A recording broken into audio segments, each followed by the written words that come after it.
ఎంత తక్కువగా మాట్లాడితే అంత విలువ, ఎంత దూరంగా ఉంటే అంత గౌరవం, ఎంత తక్కువగా ప్రేమిస్తే అంత మనశ్శాంతి, ఎంత హద్దుల్లో ఉంటే అంత మర్యాద.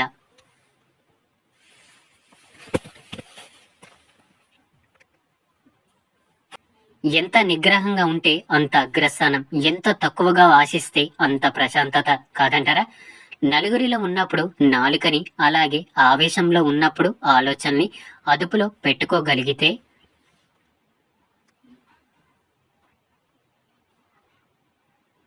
జీవితం ప్రశాంతంగా ఉంటుంది. బాధ అనేది మనిషిని మార్చేస్తుంది. కొందరిని మౌనంగా, మరికొందరిని కఠినంగా.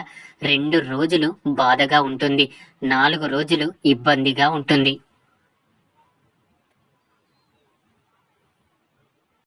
వారం తర్వాత అలవాటైపోతుంది. తప్పదు అని తెలిసినప్పుడు తపస్సు చేసినా తప్పించుకోలేవు. ఇదే ప్రతి ఓటమి వెనక ఉండే కథ.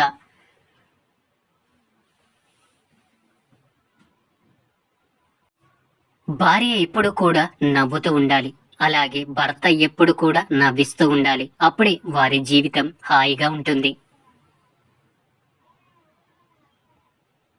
సంకల్ప బలం ఉండాలి. కానీ పరిస్థితులు ఎలా ఉన్నా సరే నీ యొక్క ఎదుగుదలను ఎవ్వరు కూడా ఆపలేరు. నీకు కష్టాలు వచ్చినప్పుడు నాకే ఎందుకిలా అవుతుంది అని కాలాన్ని నిందించకు.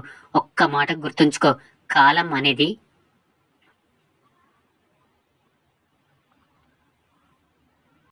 మంచి ఆటగాళ్ళకి పోటీ ఇస్తుంది. అంతేకాని చేతగాని చవటలకు కాదు. ఆడి చూడు, గెలుపు ఎంత గొప్పగా ఉంటుందో తెలుస్తుంది.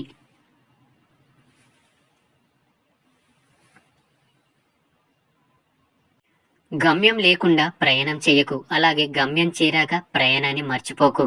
హద్దుల్లో బ్రతకడం తప్పు కాదు. లేని హద్దుని మన చుట్టూ మనమే నిర్మించుకొని దాన్ని దాటలేమేమో అన్న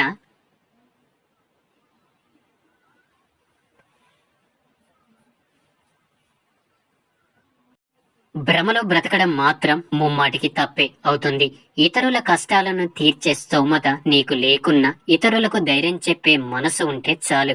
కష్టాల్లో ఉన్న ప్రతి ఒక్కరికి నువ్వే భగవంతుడివి అవుతావు. జీవితం అలాగే కాలం, ఈ రెండు కూడా ప్రపంచంలోనే గొప్ప గురువులు. కాలాన్ని ఎలా ఉపయోగించుకోవాలి అన్నది జీవితం నేర్పిస్తుంది. జీవితం ఎంత విలువైనదో కాలం తెలియజేస్తుంది.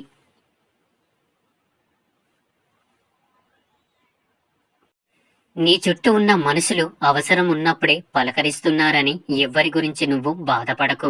వాళ్ళు చీకటిలో ఉన్నప్పుడు ఒక వెలుగులా నువ్వు గుర్తొస్తున్నావని గర్వపడు.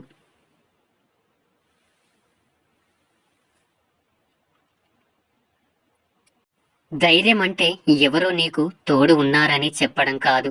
ఎవ్వరూ లేకున్నా నాకు నేనే ఉన్నానని నీకు నువ్వు చెప్పుకోవడమే అసలైన ధైర్యం.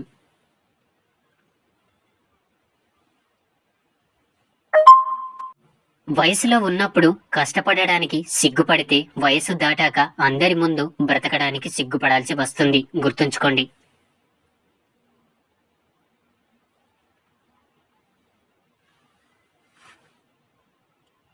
అందానికి అభిమానులు ఎక్కువ, అధికారానికి గులాంగిరీలు ఎక్కువ, పదవికి భజనాలు ఎక్కువ, ధనానికి పొగడ్తలు ఎక్కువ, నిజానికి శత్రులు ఎక్కువ, నీతికి నిందలు ఎక్కువ, అలాగే మంచికి కష్టాలు ఎక్కువ.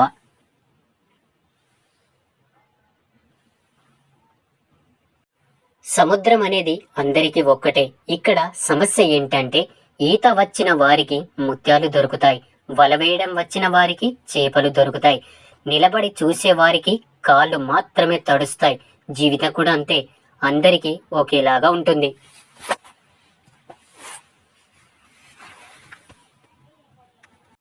మన ప్రయత్న బలం ఎంత ఉంటే జీవితంలో అంత దక్కుతుంది. అర్థమైందనుకుంటా. బంధం అనేది ఎప్పటికీ కూడా భరించలేనంత భారమైనది కాదు, అలాగే విడిపోయేంత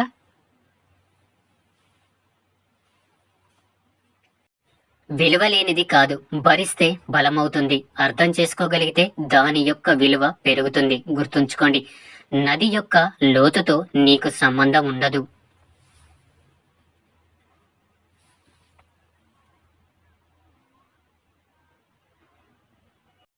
ఈత చేతనైతే చాలు ఒడ్డుకు చేరుకోగలుగుతావు. అలాగే మీ యొక్క లక్ష్యం ఎంత పెద్దదైనా కావచ్చు, నిరంతర సాధన చేస్తే తప్పకుండా గెలిచి తీరుతావు.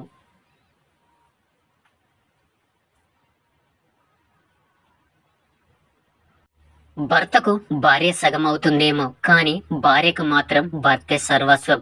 భర్తకు ఎన్నో సంతోషాలు ఉంటాయి, కానీ భార్యకు మాత్రం అన్ని సంతోషాలు భర్తే. గుర్తుంచుకోండి.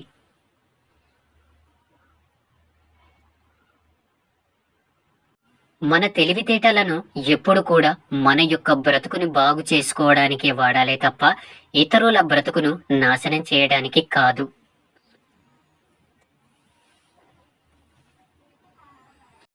లక్షలు ఉన్న వాళ్ళ కోసం కాదు, లక్షణాలు ఉన్న వాళ్ళ వెంట పడండి. లక్షలు పోతే సంపాదించుకోవచ్చు, కానీ లక్షణాలు ఉన్న వాళ్ళని కోల్పోతే తిరిగి సంపాదించుకోవడం చాలా కష్టం.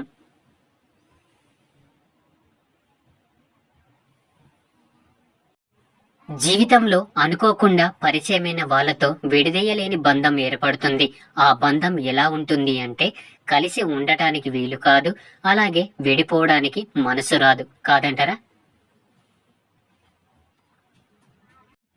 చివరి వరకు పోరాడగలను అనే నమ్మకం ఉంటేనే ఎలాంటి పరిస్థితుల మధ్య అయినా విజయాన్ని సాధించగలుగుతావు. ఈ సృష్టిలో చివరి వరకు తోడుగా ఉండేది కేవలం భార్యాభర్తల బంధమే.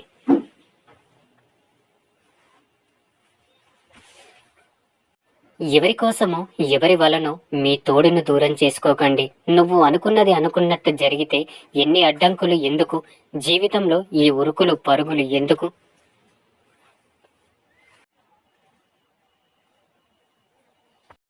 ప్రతిదీ కూడా మనం ప్రయత్నించి సాధించుకోవాల్సిందే. కట్టుకునే బట్ట నుంచి కాలే కట్టే వరకు అన్నీ కూడా సాధించుకోవాల్సిందే. బాగా బ్రతికితే మరణించాక నీ శవాన్ని మోసే ఆ నలుగురిని సాధించుకోగలవు. గొప్పగా బ్రతికితే నలుగురిలో గౌరవాన్ని సాధించుకోగలరు. నలుగురికి దానం చెయ్యగలిగితే మంచి కర్మలు సాధించగలుగుతావు. నీకు నచ్చిన పని కోసం నడి రాత్రుల్లో కూడా సాధన చేస్తే ఎప్పటికైనా నువ్వు అనుకున్నది తప్పకుండా సాధించి తీరుతావు. సాధన మొదలుపెట్టు, అదే నీకు అన్నీ సాధించి పెడుతుంది. నిన్ను నువ్వు నిరూపించుకోవడానికి ఉన్న ఒకే ఒక మార్గం నీ ఎదుగుదల.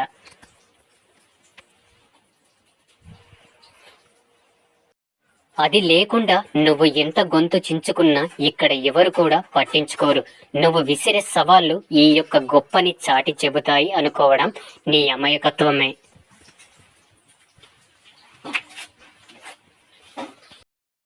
నీ నిశ్శబ్దమే నీ విలువను పెంచుతుంది. నీ మీద ఉన్న అంచనాలను రెట్టింపు చేస్తుంది. గొంతు చించుకున్నంత మాత్రాన గౌరవం దక్కదు, అలాగే నీ హోదా పెరగదు. ఎదగాలి. నిన్ను అప్పటి వరకు చూసిన వారు ఆశ్చర్యపడేలా ఎదగాలి. అప్పుడు ఆ సమయంలో పుడుతుంది అసలైన శబ్దం. అదే నీ యొక్క విజయ నినాదం. గుర్తుంచుకోండి. ఏది ఏమైతేనేం ముందడుగు మాత్రం తప్పదు కదా.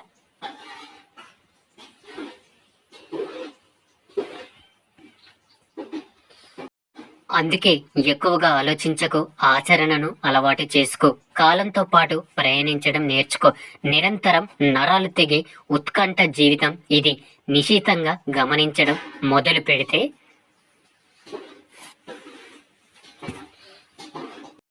ప్రతి చిన్న విషయం కూడా మనల్ని భూతమై భయపెడుతుంది. వచ్చే మంచైనా అలాగే చెడైనా రాక మాత్రం మానదు. ఎందుకని నిరాశపడుతున్నావు? రాబోయే రోజు వేగంగా మనల్ని తప్పకుండా తాకుతుంది.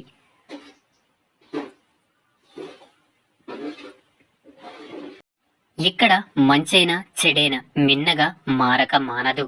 ఇప్పుడున్న ప్రతి గడియ కూడా మనల్ని వదిలి వెళ్ళిపోతుంది, గతంగా మారిపోతుంది. ప్రతీకారాలకి ఏ ఖర్చు కూడా పెట్టనక్కర్లేదు, కానీ దానివల్ల కోల్పోయే ప్రతిదీ కూడా వెలకట్టలేనిదని గమనించండి. ఒకరి అంతం అలాగే నాశనం ఎప్పుడు కూడా నీ యొక్క జీవిత లక్ష్యం కాకూడదు. ఎందుకంటే అది దేనికి పనికిరాని ఒక వృధా ప్రయాస. కక్షతో నువ్వు సాధించేది నిద్రలేని రాత్రులు మాత్రమే. అసూయతో నువ్వు సంపాదించుకునేది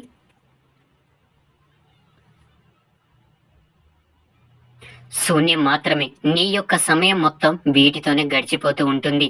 నీ జీవితంలో చివరి మజిలి చేరేసరికి శూన్యం తప్ప సాధించేది ఏదీ ఉండదు.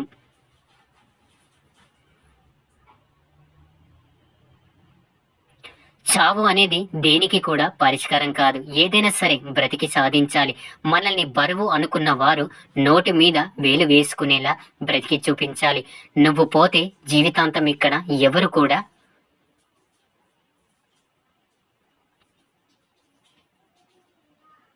గుర్తుపెట్టుకొని ఉండరు.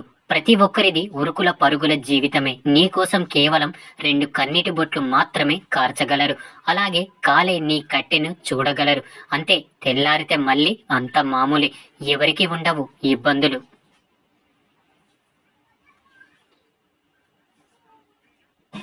ఎవరికి లేవు తలపోట్లు. బ్రతకాలి బరువైన బాధలున్నా, ఎన్ని పరీక్షలు ఎదురవుతున్నా జాగ్రత్తగా ఉండండి.